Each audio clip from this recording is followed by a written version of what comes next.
Usha machine demo part 6 అండి.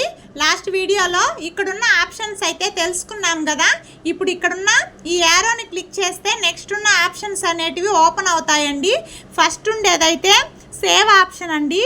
ఈ save option ఎప్పుడు యూస్ అవుతుందంటే మనము డిజైన్ ఏదైనా ఓన్గా క్రియేట్ చేసినా, అలాగే ఒకే ఫ్రేమ్లో లెఫ్ట్ రైట్ నెక్ మనం నెక్ జాయింట్ అనేది కరెక్ట్గా చేసి పెట్టుకున్నా మళ్ళీ చేసుకోవాల్సిన అవసరం లేకుండా ఆ డిజైన్ అనేది సేవ్ చేసుకోవడానికి యూస్ అవుతుంది.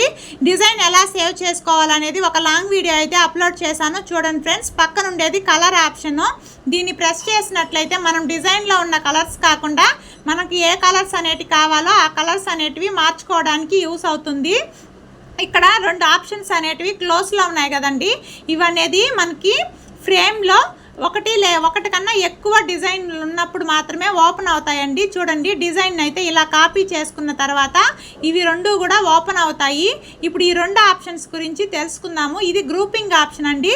ఇలా ఒకే ఫ్రేమ్లో ఈ రెండు కూడా స్టిచ్ చేసుకోవాలి అనుకున్నప్పుడు గ్రూపింగ్లోకి వెళ్ళి ఓకే చేసుకున్నట్లయితే ఒకేసారి స్టిచ్ చేసుకోవడానికి అవుతుంది. ఇది గ్రూపింగ్ ఆప్షన్ అండి. హ్యాండ్ బుటీస్ కూడా ఇలాగనే మనం గ్రూపింగ్ చేసుకొని డిజైన్ అనేది వర్క్ చేసుకోవాలి. ఇక్కడ హార్ట్ సింబల్స్ లాగా 3 ఆప్షన్స్ ఉన్నాయి కదండి.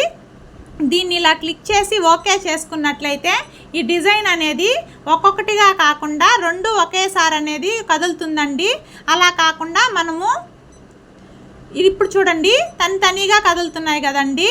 అలా కాకుండా దీన్ని అనేది మనము ఓకే చేసుకున్నట్లయితే ఒకేసారి కదులుతుంది, విడివిడిగా కదలకుండా ఇలా కదులుతుందండి. మనం హ్యాండ్ బుటీస్ అలాగా గ్రూపింగ్ చేసుకోవడానికి ఇవనేది మనకి యూస్ అవుతుందండి. నెక్స్ట్ వీడియోలో ఈ ఆప్షన్స్ గురించి తెలుసుకుందాము. వీడియో నచ్చినట్లయితే లైక్ చేసి సబ్స్క్రైబ్ చేసుకోండి. Bye friends.